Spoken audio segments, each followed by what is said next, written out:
আমি মহারাষ্ট্রের এক পরিবারের মেয়ে।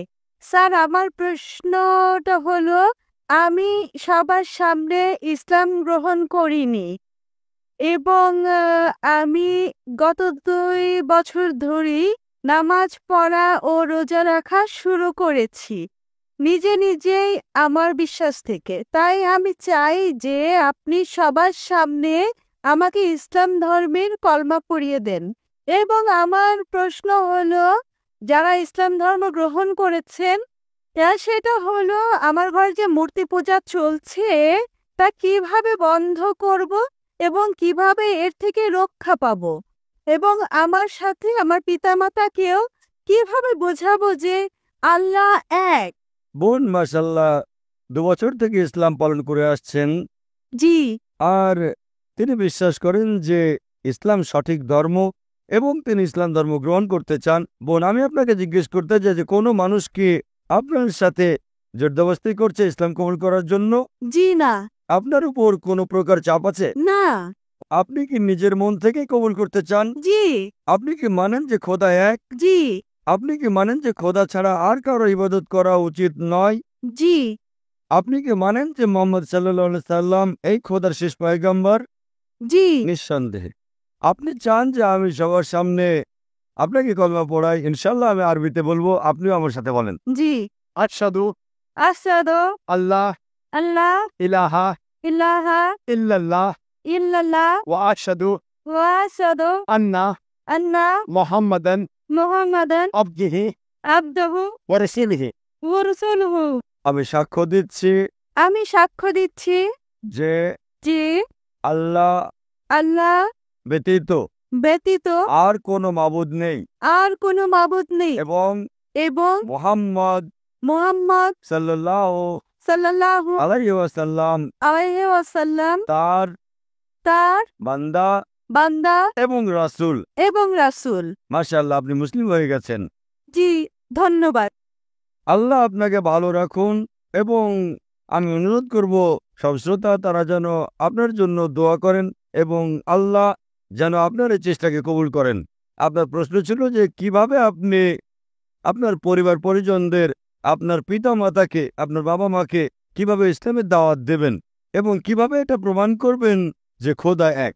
সবার প্রথমে যেভাবে আমি বক্তৃতা দিয়েছি, যেহেতু আপনি একটা মহারাষ্ট্রীয় পরিবার থেকে এসেছেন, সুতরাং আপনি হিন্দু পরিবার থেকে এসেছেন। যদি আপনি আমার ক্যাসেট শুনেন, Similarities between Islam and Hinduism. ইসলাম এবং হিন্দু ধর্মের সাদৃশ্য, আমি অনুরোধ করবো ভলান্টিয়ারদের তারা যেন আমার পক্ষ থেকে আপনাকে এটা উপহার দেয়।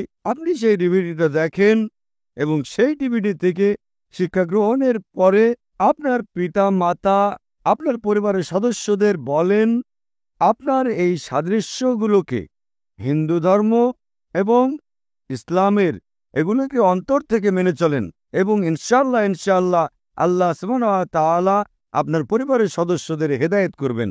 আপনার কাছে আমার অনুরোধ, যেহেতু আপনি ইসলাম ধর্ম গ্রহণ করেছেন, এখন আপনি আপনার পরিবারের লোকজনকে এটা বোঝান যে আপনি আরো বেশি ভালো মানুষ হয়ে গেছেন যদি আপনি আপনার পিতামাতা যা বলেন তাদের সেই সব কথা বা আদেশ মেনে চলেন, শুধু সেই আদেশ যা আল্লাহ এবং আল্লাহর রাসূলের বিরোধী, যা কোরআন এবং সহিহ হাদিসের বিরোধী, সেগুলো ছাড়া যেসব কথা, যেসব উপদেশ আপনার পিতামাতা আপনাকে দেবেন, আপনি তা মেনে চলবেন।